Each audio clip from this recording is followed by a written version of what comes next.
I'm here in Ely Cathedral today. We drove 3 hours from our home in Cheltenham to come see Ely specifically because we heard what an amazing cathedral it was. However, that was 3 days ago, and we arrived only to learn that the cathedral was closed because of a school service that they were doing. I think it was a graduation service. I was gutted. However, Ian got some beautiful drone photography that day, and I did film the outside of the cathedral, which was lucky because now, a couple days later, we're driving back home to Cheltenham, and we stopped at Ely again to see it, and it's raining like crazy. So it is not nice for filming outside and certainly not for doing drone photography, but we were able to come inside the cathedral. One other bummer though is that the stained glass museum, which I believe is the only one in the country, is closed on Sundays. So I can't go inside that, and I'm really, once again, gutted about that because I adore stained glass. And that would just be so fun to see the stained glass museum. So who knows, if I ever get back to Ely, I'm definitely doing that next time. But for today, let's take a look around this cathedral and see why it is so well loved and highly regarded. The city of Ely gets its name from the Anglo-Saxon word, which means island of the eels. Ely Cathedral dates back to 673, when Ethelreda, a Saxon queen, founded a monastery on this site. Ely Cathedral was a prominent Benedictine monastery and the second wealthiest in the country when it was closed by Henry VIII in 1539. The West Tower is 66 meters high. The octagon tower is often acknowledged as one of the wonders of the medieval architecture world. It represents a unique structure of medieval engineering from 1342. Each of the structural posts holding it up weighs 17 tons. The silhouette of the Ely Cathedral is so unique, with its central octagon and a single tower at the west end. Altogether, the building dominates every prospect for miles around. Although it is 100 feet above sea level, the surrounding countryside is among the flattest in England. In medieval times, when this fenland was flooded, the cathedral would appear to be floating like a great ship at anchor. I believe this is how it became known as the Ship of the Fens. Its interior is one of the most majestic of all English cathedrals. Ely Cathedral has been used as a location for several films and TV shows, including Elizabeth the Golden Age, Macbeth, The King's Speech, and The Crown. In the Netflix series The Crown, the wedding scene for Queen Elizabeth was filmed here at Ely. Even though the west front of Ely Cathedral is incomplete, it is without doubt the finest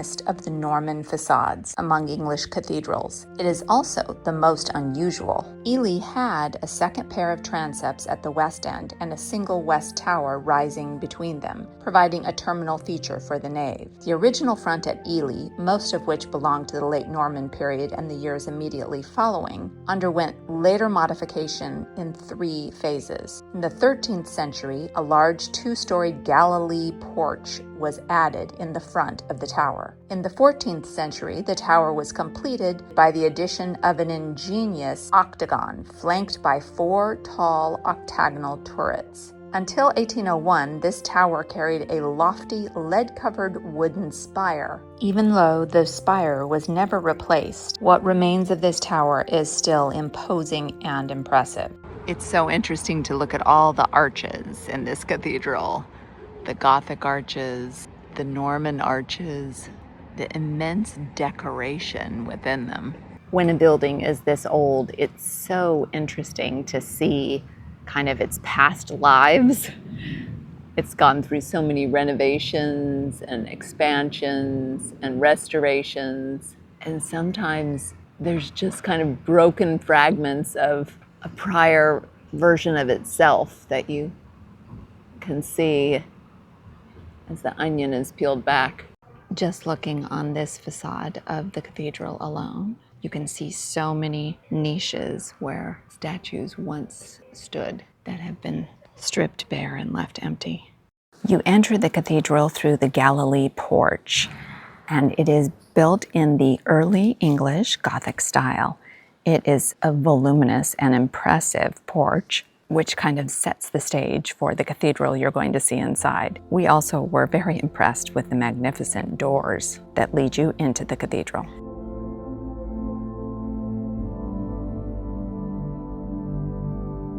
When I first walked in, so many things I noticed all at once were just unbelievable. Obviously, the soaring columns and arches, Norman arches everywhere.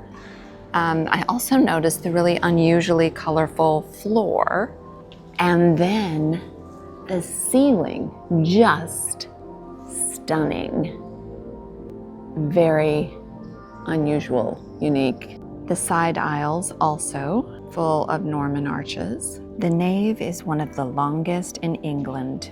The painted ceiling was started in 1858, and it took 6 years to complete the painting. I have never seen a cathedral with such a magnificent painted ceiling. So this is what I will remember Ely for, along with the octagon tower.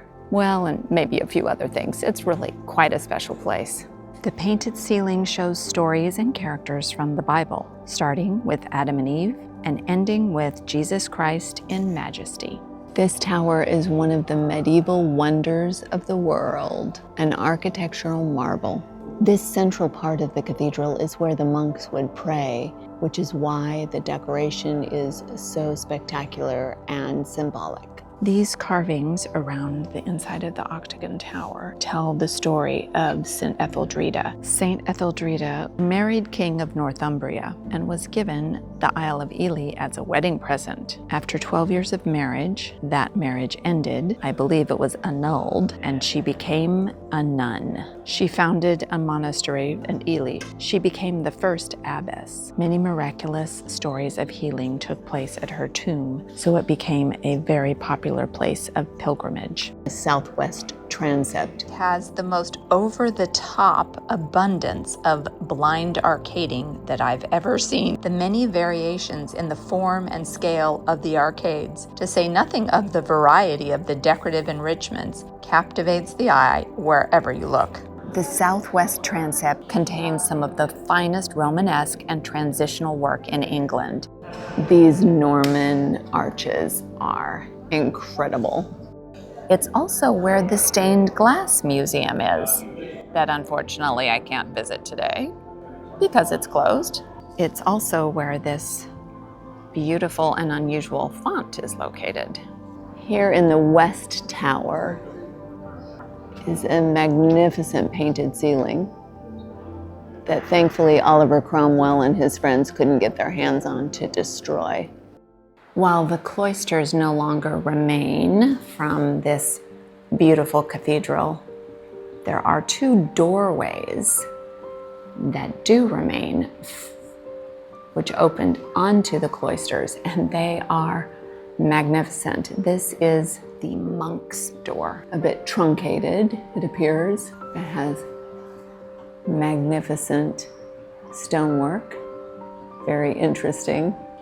This doorway was built and decorated originally in the 1130s. There is another, even more famous remaining doorway, and it is called the Prior's Door. It is located on the south side of the nave and was the entrance used by the prior of the monastery to enter the cathedral. The doorway's semicircular tympanum features a carving of Christ in majesty, flanked by 2 angels. The carvings seem to express a blend of religious and worldly concerns on this boundary between the church and the monks' communal space. And while the cloisters no longer remain, out in this direction is the largest collection of monastic buildings in Europe still in use. The north and south transepts are the oldest part of the cathedral, still standing, and they're from around 1090. While being very old, they are also an absolutely stunning display of artistry. The 15th century hammer beam roof with flying angels is just captivating. With the long nave and the presbytery, combined with the north and south transepts, of course, the cathedral has a footprint of a cross. symbol of Christianity. The presbytery was built in the 13th century to house the shrine of St. Ethelreda, who founded the original monastery in 673. For centuries, her shrine attracted pilgrims who came to offer gifts and seek help or guidance. The shrine itself was destroyed at the Reformation.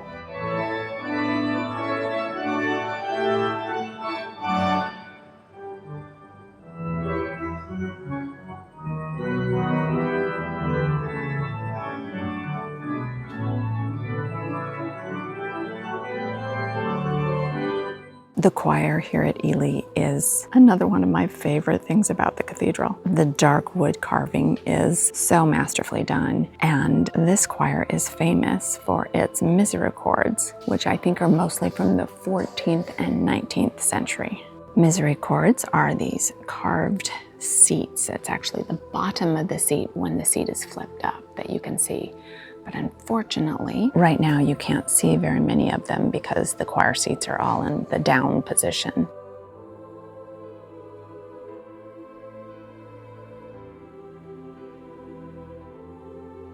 One side of the choir has stories from the Old Testament along these wood carvings in the top, and the other side has stories from the New Testament. I love lady chapels. They are often my favorite part of a cathedral because they're dedicated to the Virgin Mary and were often the most elaborately decorated place in the cathedral, with ornate carvings and colorful painting and an abundance of statuary and frequently amazing stained glass windows. So the good news and bad news about Ely Cathedral is that it has a magnificent lady chapel, actually the largest of its kind in England. It was completed in 1349 and was once richly adorned with statues of saints, bright paintwork, and stained glass. The bad news is that after 1541, the dissolution of the monasteries resulted in its windows being smashed and the sculptures being either removed or beheaded or otherwise defaced. You can still see headless figures in the alcoves and marks of the chisels on the walls from hammer-happy iconoclasts. The chapel is still magnificent because of its size and architectural splendor, but it is sobering to think about how different it looks today from what it was in its original glory. This part of the Lady Chapel still has a little bit of the paint remaining so that you can see the vivid reds and greens and probably gold that was here originally. There's only a tiny bit of stained glass left in this room that would have been completely covered in it before. It would have truly been a jewel in the cathedral. There would have been all these scenes from the life of Mary depicted in the statuary and sculptures around the Lady Chapel. Some painting remains on the vault, and the bosses are really interesting. We have some funny faces, some green men, lots of foliage and botanical themed bosses. I love that you can sit in these little cushioned niches along the wall, a place where people have sat for centuries in prayer and reflection and pilgrimage in this beautiful chapel. This is the tomb of Bishop Peter Gunning, who was outspoken against Cromwell and imprisoned for his loyalty to King Charles I. After the restoration of the monarchy, he became Master of St. John's College in Cambridge. I love things like this. I've been to several cathedrals that have gardens like this, herbal gardens full of herbal remedies near the infirmary where the monks would use these herbs to treat various ailments. Monks were way ahead of their time in a lot of ways. Thank you so much for coming with me on this tour of Ely Cathedral today. It is a spectacular cathedral and one of my favorites. Although I do have some other favorites. So I will do links here to a couple of my favorite cathedrals. But honestly, all of them that I visited have been wonderful in their own way. I'll link to all of those cathedral videos in the description, so please check those out. But thanks so much for watching this video, and do something good in the world today.